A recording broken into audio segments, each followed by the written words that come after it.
بسم الله الرحمن الرحیم. دا خو د مهاجرینو اجباري اخراج دا د ټول بین المللي نورمونو پر خلاف کار دی، اوس روان دی.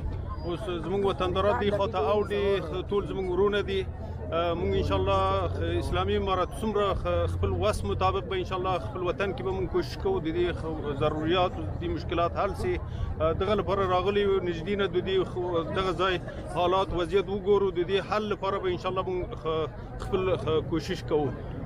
مونږ به ان شاء الله اوس خو دا لکه څنګه چې ما مخکې وویل د کډوالو د اجباري اخراج دا د ټول نورمونو خلاف کار دی.